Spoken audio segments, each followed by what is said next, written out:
Chère famille, Sassanori, cette semaine, dans la paracha de Bamidbar, nous lisons le verset suivant.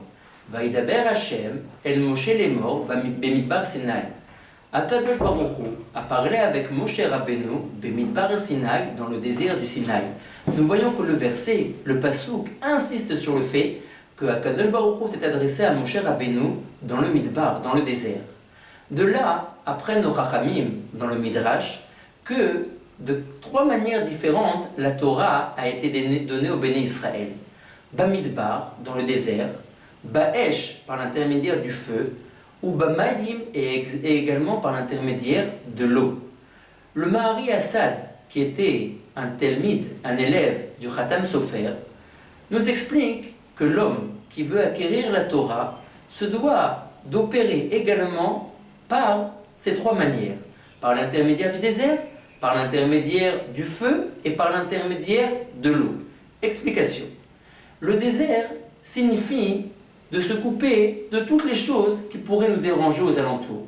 Si quelqu'un a envie de s'adonner réellement à l'étude de la Torah, même s'il n'étudie qu'une demi-heure par jour, même s'il n'étudie qu'une heure par jour, il se doit de le faire comme s'il était, au cours de cette demi-heure ou de cette heure, dans un désert, sans téléphone, sans WhatsApp, sans message, sans Internet, sans radio, sans journal, sans rien, comme étant livré à lui-même, entre lui et le Rav duquel il est en train d'entendre le shiur, ou entre lui et son livre, entre lui et sa Gemara ou sa Mishnah. De cette manière, il est comme la Torah qui a été donnée dans le désert, complètement détaché de tout le matérialisme qui l'entoure. Il ne peut plus être dérangé. Il se donne complètement, corps et âme, à la Torah qu'il est en train d'étudier. Seulement de cette manière, sa Torah qu'il est en train d'apprendre peut être optimale, parce qu'il s'est mis dans une condition d'étudier comme s'il était dans un désert. La deuxième manière que nous devons avoir pour pouvoir étudier est celle de l'eau. Qu'est-ce que cela signifie? L'eau signifie quelque chose de froid. C'est-à-dire que quand quelqu'un a envie de faire une avéra, quand quelqu'un a envie de mal se comporter, alors il doit se comporter par rapport à cette avéra avec froideur, avec lenteur, sans montrer de l'empressement, comme l'eau qui est froide. Le pasuk nous dit à propos de Avraham Avinu, V'Avraham aya kaved bemikne batson ou babakar. D'une manière simple, le verset nous enseigne qu'Avraham était kaved, était lourd en menu bétail. Ça veut dire qu'il avait beaucoup de pièces de menu bétail. Et de ce fait, son déplacement dans le désert était lourd. Ça prenait beaucoup de temps à Avraham Avinu et à tous ses camps pour se déplacer, parce qu'il avait beaucoup de biens. Mais les Baalei Moussar nous disent que par rapport à tout ce qui avait attrait à ce monde-ci, qui est allusionné dans le verset par le bétail, Avraham Avinu était kaved, était lourd. Il était sans empressement. Tout ce qui concernait le matériel, le olam hazé, alors Avraham Avinu se comportait de manière paresseuse, avec lenteur, sans empressement. La même chose par rapport à nous. Quand quelqu'un, chas veshalom, a des mauvaises intentions qui commencent à lui germer dans la tête, des mauvaises envies de mal parler, de mal regarder, de mal agir, alors il doit être à l'instar de l'eau qui est froide. Agir sans empressement, doucement, sans se presser. Et comme l'eau qui va en descendant, qui ruisselle, alors là, toutes les mauvaises intentions qu'il a, s'il agit avec lenteur et avec paresse, vont doucement s'atténuer à l'intérieur de lui-même. Il va voir tous ces mauvais desseins qu'il escomptait réaliser et faire s'éteindre, descendre en intensité et s'annuler complètement. Ça, c'est seulement si il prend le temps. Il ne s'empresse pas à aller faire la mauvaise chose qu'il s'apprête à vouloir dessiner. Mais comme l'eau, il agit avec froideur, avec paresse, comme s'il était en train de tomber, comme s'il était en train de se laisser aller.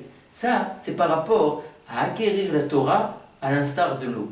Nous devons également essayer d'acquérir la Torah par le troisième élément qui est le feu. C'est-à-dire que quand une mitzvah se présente à nous, alors on doit être comme le feu qui se répand très vite et qui va en montant. On ne doit pas se dire, bon, quelqu'un est venu ramasser de l'argent à la synagogue, de toutes les manières, il a fait une appel d'offres à Shabbat, mais il sera encore là dimanche, il sera encore là lundi, et j'ai toujours le temps d'aller le voir, d'aller le rencontrer là où il sera. Bon, il y a le temps. Non, non, non, non, non. Comme le feu qui se répand très vite. Quand une mitzvah se présente à toi, quand une mitzvah s'offre à toi, alors investis directement, sans attendre. Comme le feu qui se propage très très vite et qui va en montant. Tu dois faire vite et beaucoup. Ça veut dire que tu dois te parer d'aliès tout de suite, sans attendre. Si nous travaillons sur ces 3 points-là, qui est se comporter comme étant dans le désert, se comporter avec froideur comme l'eau, se comporter avec vivacité, avec fougue comme le feu, alors seulement de ces 3 manières-là, nous pouvons acquérir la Torah d'une manière durable et d'une manière fiable, forte et déterminée. À propos d'acquérir la Torah avec feu, avec enliaisement, très souvent, on voit des gens qui font la pratique de la Torah et des mitzvot, mais ils viennent avec un peu de paresse. Ils ont du mal, ils se traînent au Beth Knesset le matin. Ils se traînent à la prière de l'après-midi ou à la prière du soir. Et la même chose, ils se traînent en mettant leur tefillin. Ils font Shabbat, mais c'est un peu difficile. Il faut savoir que l'accomplissement de la mitzvah avec simcha, avec joie, c'est quelque chose qui monte très très très très haut devant le trône d'Akadosh Baruch Hu. Presque encore plus que l'accomplissement de la mitzvah elle-même. Nos Chachamim nous disent que la mitzvah se découpe en plusieurs strates. Il y a l'aspect de la parole, c'est-à-dire qu'avant d'accomplir la mitzvah, nous disons le pasuk dans la Torah qui concerne la dite mitzvah que nous allons maintenant accomplir. Si c'est la mitzvah de Tfilin, avant de l'accomplir, nous disons le pasuk Ukshartem otam leot al yadecha udotafot ben ainecha. Nous disons les versets de la Torah qui relatent la mitzvah de Tfilin.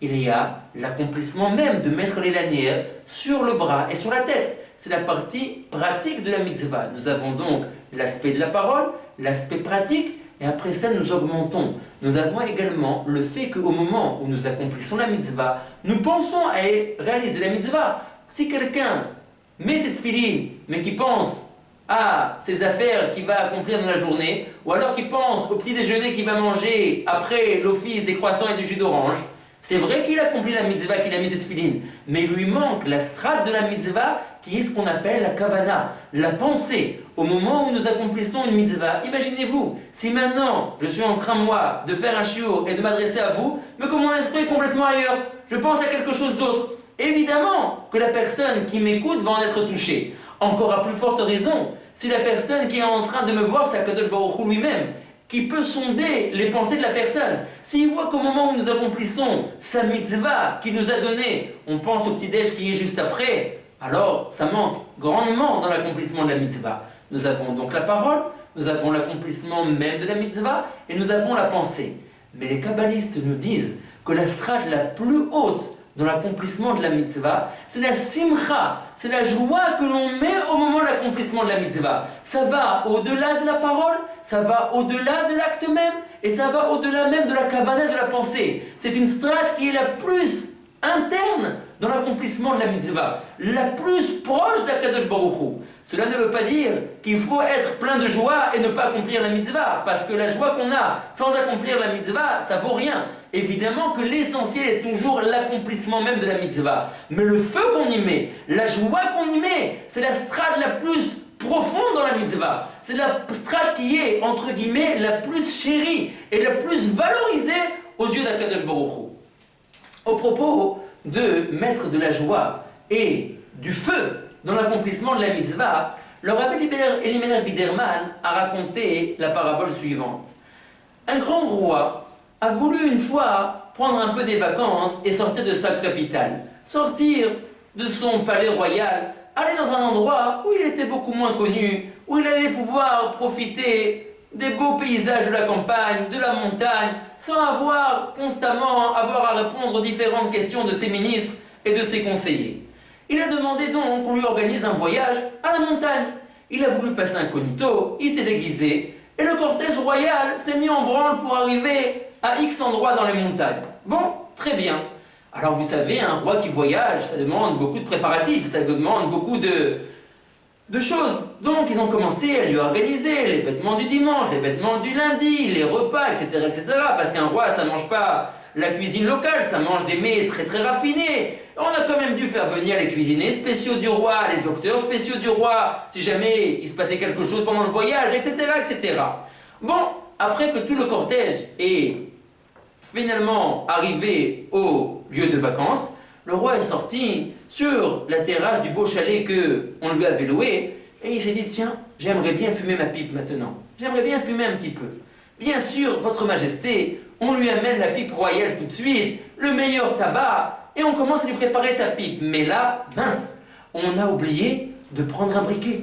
On a oublié de prendre des allumettes. La pipe est là, le tabac est là, tout est là, mais il n'y a rien pour allumer la pipe royale.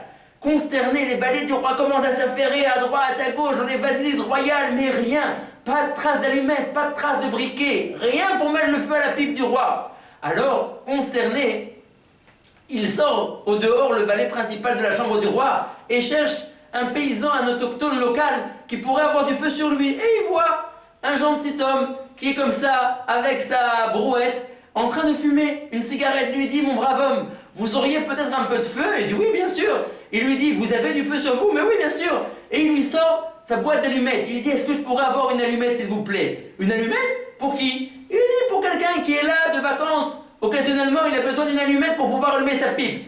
Le brave homme, le paysan lui dit, écoutez, moi j'ai du feu, mais non, ça me dit rien de donner du feu à votre homme qui est là. Il dit, comment? Mais il nous faut absolument un petit peu de feu. Il ne peut pas lui révéler qui est là, parce que le roi est là pour être tranquille, pour être incognito. Il ne peut pas lui dire que c'est le grand roi de toute la région qui est là. Je lui dis, mais je vous en prie, un petit peu de feu. Un tout petit peu de feu. Il dit, non, non, non. Moi, je donne pas d'allumette, je donne pas de feu. Le valet lui dit, mais en fin de compte, qu'est-ce qu'on vous demande? Une petite allumette, une petite allumette. Et si vous saviez seulement pour qui on vous la demande, cette allumette, si on pouvait seulement vous révéler qui était derrière cette demande-là, et si on pouvait seulement vous dire qu'est-ce qu'il pourrait vous donner pour ce tout petit morceau de bois, pour une allumette insignifiante. C'est la même chose, dit le Rabbi Elimelech Biderman. En fin de compte, qu'est-ce qu'on nous demande dans l'accomplissement des mitzvot? Un peu de feu, un petit morceau de bois. Et si on savait seulement qui nous le demandait, Melech Malchei HaMelachim, le roi des rois, Kadosh Baruch Hu. Et si on savait pour cette petite allumette, pour ces petits morceaux de bois, qu'est-ce qu'Akadosh Baruch Hu peut nous donner? Oh, combien il peut nous récompenser, nous envoyer ses brachot. Simplement, en fin de compte, pourquoi? Pour un petit morceau de bois, pour un petit peu de feu. N'oublions pas toujours dans l'accomplissement des mitzvot, la simcha, la fougue, l'entraînement, la vivacité. Et alors là, nous aurons les brachot d'Akadosh Baruch Hu. Mes chers amis, à très très bientôt et Shabbat Shalom.